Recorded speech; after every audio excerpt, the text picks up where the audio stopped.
네, 정치권 상황 자세히 짚어보겠습니다. 차재원 부산가톨릭대 특임교수 최소영 시사평론가와 함께하겠습니다. 어서 오십시오. 안녕하세요. 네, 자 오늘로 지방선거가 딱 100일 앞으로 다가왔습니다. 각 당이 이제 본격적으로 준비 체제에 들어갔는데 국민의힘이 당명 개정 논의를 중단하기로 했습니다. 선거가 얼마 남지 않은 상황에서 당명을 바꾸는 게 불리하다 이렇게 판단한 것 같더라고요. 대략 세 가지 이유가 있는 것 같습니다. 첫 번째는 시간이 좀 촉박하다. 네. 말씀하신 것처럼 지금 지방선거가 한 100일밖에 안 남은 상황에서 갑작스러운 당명 교체가 또 아무래도 고령의 유권자들의 지지층이 많은 국민의힘 입장에서는 불리할 수 있지 않느냐. 네. 유권자들이 혼선이 생길 수 있다는 생각을 아마 했던 것 같고요. 두 번째는 아무래도 강성 지지층을 의식한 측면이 있다는 생각이 듭니다.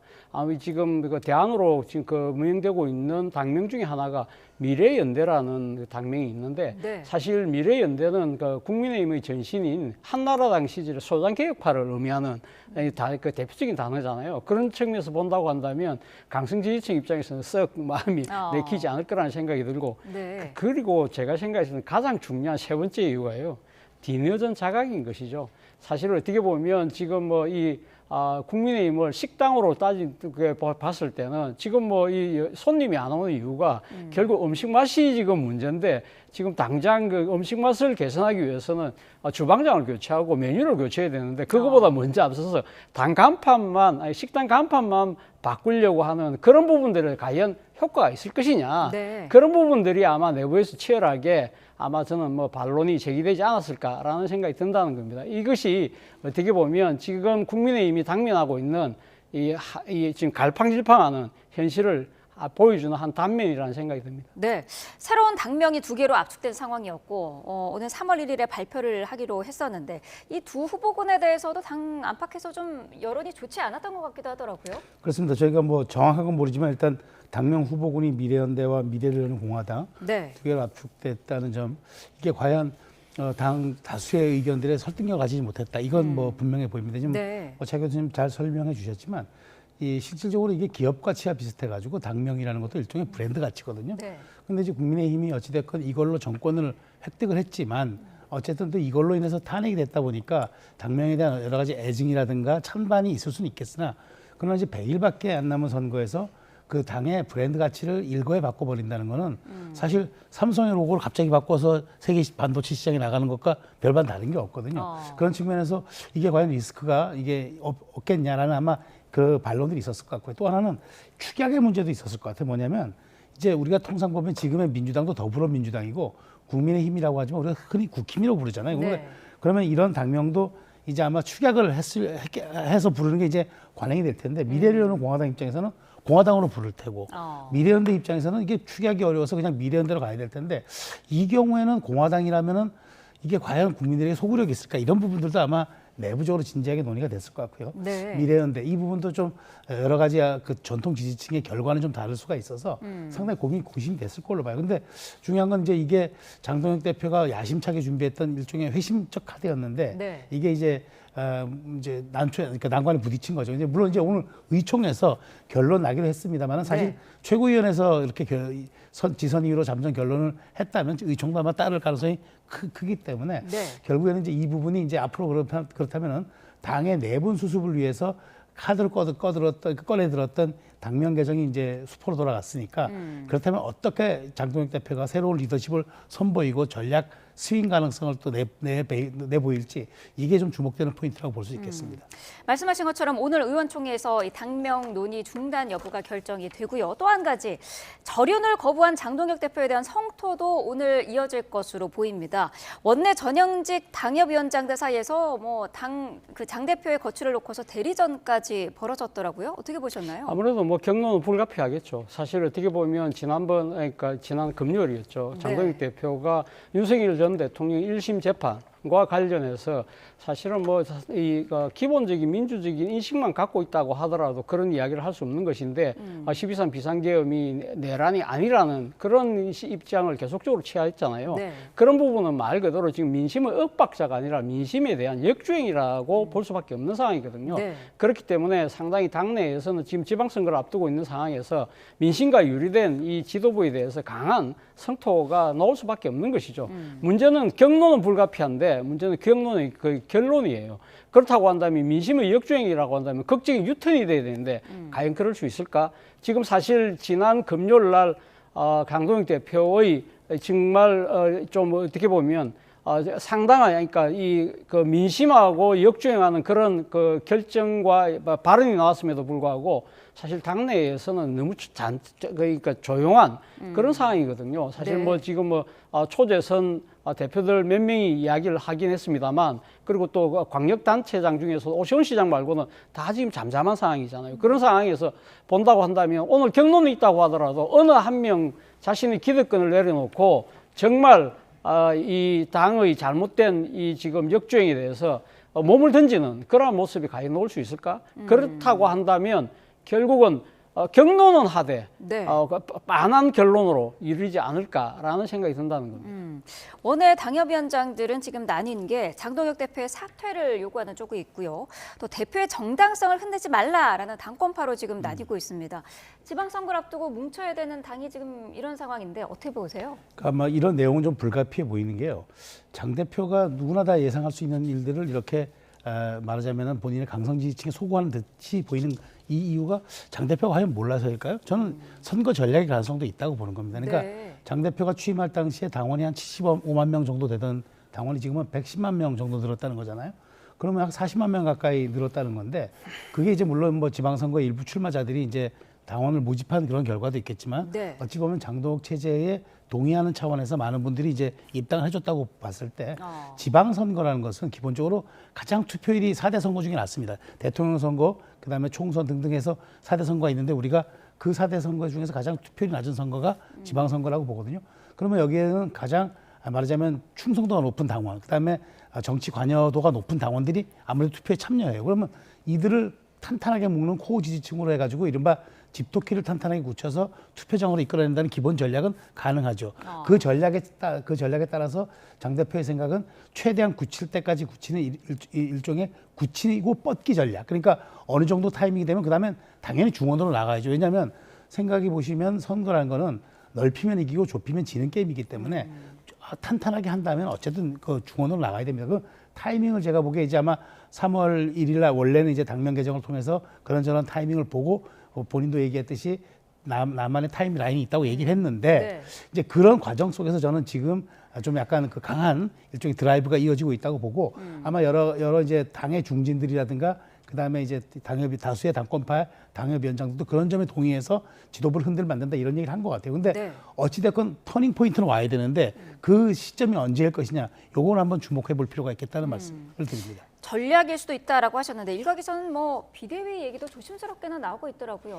근데 이렇게 큰 단위 선거를 앞두고 주요 정당이 비대위로 간 체제 사례는 간혹 있었지만, 네. 그래서 성공한 사례가 없어요. 오히려 더 리더십의 내용이 오고, 지금 기출범안 그러면 선거관리위원회는 어떻게 할 것이며 선대위 구성도 어떻게 할 것인지, 이 모든 게 더 복잡하기 때문에 저는 그 가능성은 제로에 수렴한다고 생각합니다. 네, 절윤에 대한 당 중진들의 입장을 보면 조경태 의원은 뭐 장동혁 대표에게 당을 떠나라라는 요구를 했고요.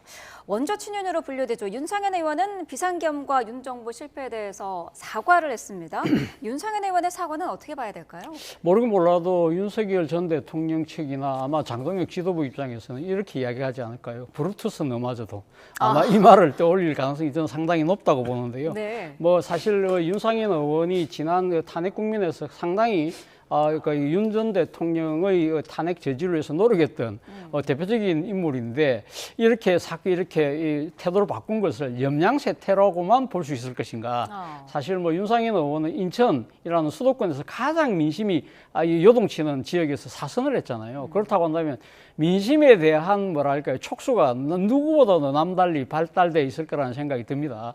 그렇다고 한다면 그만큼 지금 이 국민의힘이 변하지 않고서는 결코 살아남을 수 없는 이 절박한 현실을 나름대로 지금 업소를 하고 있는 것이 아닐까라는 생각이 드는데요. 네. 그럼에도 불구하고 장동혁 대표 입장에서는 아마 내심 저런 배신자 하면서 그냥 격하고 넘어갈 가능성이 저는 높다고 봅니다만, 네. 그러나 저는 그런 생각을 해봅니다. 지금 그 국민의힘이 상당히 지금 이 내용을 둘러싸고 힘든 과정이 있고, 아까 우리 앵커께서 말씀하셨던 이 비대위 체제까지 가능성을 이야기를 합니다만, 네. 사실은 이 국민의힘이 전신인 그러니까 한나라당 시절에 이거보다도 더 힘든 과정을 한번 이 슬기롭게 헤쳐놓은 과정이 있어요. 2004년도에 노무현 대통령에 대한 탄핵을 추진하고 난 뒤에 사실 그때 바로 한 달 정도 뒤에 총선을 앞두고 있던 상황이었거든요. 네. 그러면서 그때 당시 노무현 대통령에 대한 탄핵을 주도했던 최병렬 대표의 리더십을 놓고 상당한 진통을 겪었습니다. 당시 이 초재선 의원들이 중심이 된 이 지금 소장파들이 그때 당시 또 하는 문제가 됐던 게 차떼기 사건으로 관련해서 당시 그 당사 호화 당사가 문제됐었는데 그 초재선들이 먼저 천막 당사를 치고 나가자고 이야기를 했고 네. 그러면서 그때 당시 공천 심사위원장이었던 김문수 의원이 이 그때 최병렬 대표의 공천 나는 해줄 수 없다 그렇게 이야기를 하면서 그 엄청난 격변이 일었던 것이죠. 그런데 그때 당시에 최병렬 대표가 정말 쿨하게 좋아. 그러면 내가 사퇴를 하면서 이 총선에 대비하자고 하면서 그러면서 만들었던 체제가 바로 박근혜 체제였거든요. 네. 그러면서 다 아시다시피 그때 총선에서 거의 완사이드하게 질 거라고 봤지만 그래도 121석이라는 나름대로의 기사회생의 기회를 잡았던 그런 전례가 있다는 것이죠. 그런데 그거보다도 훨씬 더 많은 시간을 갖고 있잖아요. 그렇다고 한다면 지금 어떤 선택을 해야 될지는 빤한데도 네. 지금 뭐 당 지도부가 그런 부분에 대해서는 전혀 고르지 않고 있으니까 상당히 아마 걱정들이 아마 보수 지지층에서는 커지고 있을 수밖에 없다는 생각이 듭니다. 네, 민주당은 윤석열 퀴즈를 이번 지방선거에서 퇴출하겠다면서 지금 내란의 최종 목적을 최종적인 단죄가 이번 선거의 목표다라는 입장을 내비쳤는데 지금 국민의힘 광역단체장이 있는 지역들을 콕 집기도 했더라고요. 어떻게 들으셨나요? 저는 민주당의 선거 전략이라고 생각합니다. 네. 그러니까 뭐냐면 지금 원래 선거라는 게 이제 구도 싸움이 나중에 가면 이제 펼쳐지거든요. 그래서 이제 거기 구도에 가장 중요한 게 이제 이슈가 등장하는데 네. 그럼 가장 큰 게 그걸 겁니다. 이 정부 출범 1년이 되는 타이밍이다 보니까 자 그럼 정권 지원론이냐, 정권 견제론이냐 이게 나오면은 여당 입장에서는 대단히 좀 불리해져요. 왜냐하면 지금 뭐 입법 권력도 갖고 있죠, 행정 권력도 갖고 있죠. 근데 지방 권력까지 다 갖겠다고 하는 캠페인을 다 펼치다 보면 이른바 독식론이 나오기 때문에 야당의 견제를 먹히니까 미리 이걸 차단하는 차원에서 이미 내란 프레임을 선제적으로 가동하는 거죠. 그러니까 이 8명의 초선 말하자면은 이제 그 광역단체장들은 윤석열 정부 출범과 함께 이루어진 사람들이므로 이 사람들은 이제 내란 퀴즈, 즉 윤석열 퀴즈라고 이제 명명하는 건데 네. 아니 이 사람들이 무슨 내란에 관여를 했습니까? 내란 재판을 받았습니까? 다만 행정으로 그때 이제 보여줬던 자신들의 실적밖에 없는 사람들을 내란 프레임으로 가둬두겠다는 거는 선거 전략에 불과한 거고 네. 또 여기에 해당이 안 되는 일종의 서울 부산시장 이 재선 사선의 분들에 대해서는 무능하다. 해놓은 일이 없다는 무능 프레임으로 가둬두겠다는 일종의 가두리형 전략으로 보이는데 네. 먹힐지 모르겠습니다. 그러나 지금은 이렇게 야당이 약간 좀 내홍 때문에 지리멸렬해 보이지만 네. 3, 4월 달 돼서 선거 구도가 정비되면은 그다음에 팽팽하게 저는 지원론과 견제론이 맞붙을 거라고 보기 때문에 네. 지금은 선제적으로 이렇게 선거 전략 차원에서 또 내란 덮어 씌우기를 하긴 하겠지만 이게 과연 그때까지도 유효한 전략이 될지는 좀 지켜봐야 하겠다고 말씀드리고 싶습니다. 네, 민주당은 오늘부터 광역단체장 후보 면접도 시작을 하는데 사실 혁신당이 무공천을 요구한 지역도 있지 않았습니까? 그런데 민주당은 어쨌든 모든 지역에 이제 후보를 내겠다라는 입장인 것 같아요. 사실 과거 민주당이 그런 이야기를 했었죠. 그러니까 자신들이 기책 사유로 발생된 재보선 지역에는 공천하지 않겠다. 네. 그것이 사실 어떻게 보면 당연한 하나의 공당의 태도가 될 수 있는 것인데 사실 그럼에도 불구하고 이번에는 가면 그건 예다고 이야기하는 것 자체가 상당히 독선과 오만으로 비칠 가능성이 있는 것이거든요. 네. 그럼에도 불구하고 왜 이런 이야기를 할 수 있는가? 바로 야당 복 때문에 그렇습니다. 야당이 지금 진입멸렬한 상태이기 때문에 우리가 약간 녹심을 부린다 하더라도 뭐 큰 타격이 있겠어. 그런 생각이 작동한다는 것이죠. 네. 그렇다고 한다면 물론 뭐 조국 혁신당 입장에서는 그러니까 지금 조국 대표가 어디든지 특히 그러니까 이번 지방선거보다는 이 국회의원 재보궐선거를 통해서 이 등원을 해야 된다는 그러한 문제 때문에라도 우리 조국 대표가 나갈 수 있는 자리 하나는 주십시오. 그 이야기를 지금 애둘러서 지금 이야기를 하고 있습니다만 네. 지금 뭐 민주당 입장에서는 그 정도로 지금 이 여유를 부릴 만한 정도의 상황이 돼 있기 때문에 물론 뭐 나중에 최종적으로 어떻게 결정을 내릴지 모르겠습니다만 아직까지는 상당한 정치적 여유를 부릴 수 있을 정도로 상당히 정치 지형이 유리하다. 그 하나는 분명해 보인 것 같습니다. 네, 그래서 그랬을까요? 어제 조국 대표가 이런 글을 올렸습니다. 대통령을 파는 자들을 조심해야 한다. 뭐 찐이나 뉴 이런 거는 배제 언어다라면서 연대와 단결을 강조했더라고요. 뭐 합당 반대론자들에게 하는 얘기들이겠죠. 네. 찐이나 뉴 이런 접두 언어들은 배제의 언어일 수도 있겠지만 조 대표 입장에서는 그러나 제가 보기엔 규정의 언어일 수도 있습니다. 그러니까 디파인의 언어일 수 있는데 왜 이걸 갖다가 굳이 갈라치기라든가 배제 언어로 얘기하는 거는 아마 조 대표가 지금 처한 처지를 지금 정말 그 증명하는 것 같은데 네. 이번 합당 논란으로 조국 혁신당의 이른바 장부상의 가치는 제로가 됐습니다. 어떤 형태로든 아마 앞으로 합당을 하더라도 제가 보기에는 대우를 제대로 못 받고 결국 흡수 합당하는 형식으로 갈 텐데 네. 이런 거죠.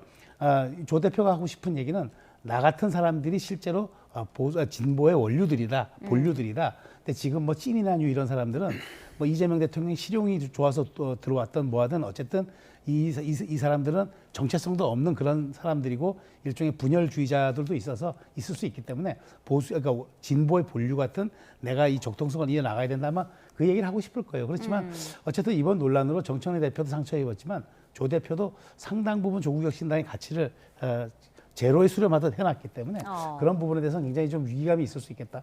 근데 더더군다나 이번에 조 대표는 귀책 사유가 있는 그 민주당의 그 공천 지역에 대해서는 네. 무공천하는 게 맞겠다고 얘기하는데 민주당 그럴 생각이 전혀 없어 보이거든요. 네. 그렇다면 그 중에 한 석을 아마 본인과 이제 좀 딜을 해야 될 텐데 그 과정조차 저는 지난해 보여서 조 대표가 등원하는 과정들이 아마 그렇게 녹록하진 않을 것이라는 예상이 듭니다. 네. 자, 국회 본회의 상황도 살펴보겠습니다. 내일 강선우 의원에 대한 체포동의안 표결이 이루어지는데 앞서 뭐 강선우 의원은 친정이었던 민주당의 호소성 메시지도 보내지 않았습니까? 근데 당론보다는 자율투표로 할 가능성이 높아 보여요. 예, 뭐 자율투표로 할 가능성이 저는 뭐 높고 그리고 저는 뭐 가결이 되지 않을까 네. 이렇게 조심스럽게 지금 그러니까 전망을 하는데요. 그 이유는 그렇습니다. 사실 지난번 이 강선우 의원을 둘러싼 이 공천 그러니까 이 지금 헌금 공천 뇌물 문제가 불거졌을 때 정청래 대표가 그 이야기를 했잖아요. 이건 시스템 에러가 아니라 휴먼 에러라고 그랬는데 네. 만약에 강선우 의원의 그 체포 동의안을 부결시켜 버리면 이건 자칫 시스템 에러로 비화될 수 있는 측면이 있기 때문에 아마 그 부분을 고려하지 않을까라는 생각이 들고요. 또 두 번째는 일종의 강선우 트라우마가 저는 상당히 작용할 거라고 봐요. 그러니까 민주당 의원들 입장에서는 이 새 정부가 출범하고 난 뒤에 당시 여가부 장관 후보자로 강선우 의원이 발탁이 됐잖아요. 네. 그런데 그때 당시 터져나왔던 갑질 논란 때문에 상당히 새 정부의 출범에 상당한 타격을 입혔던 측면이 분명히 있는 것이고 그리고 또 지금 공천 뇌물 부분과 관련해서도 지금 민주당의 공식 시스템 문제 있는 거 아니야? 이런 식으로 지금 민주당이 상당히 후폭풍에 직면했던 그러한 상황을 생각했을 때는 이거 그대로 넘어갈 수 없지라는 생각도 드는 것이고요. 그리고 지난번 강선우 의원이 탈당을 했습니다만 네. 그럼에도 불구하고 제명을 했거든요. 그 제명했던 가장 결정적인 이유가 당시 공관위에서의 강선우 의원의 발언이라는 보도가 있었잖아요. 네. 그렇다고 한다면 이 강선우 의원의 진정성에 대해서 과연 민주당 의원들이 동의할 수 있을까?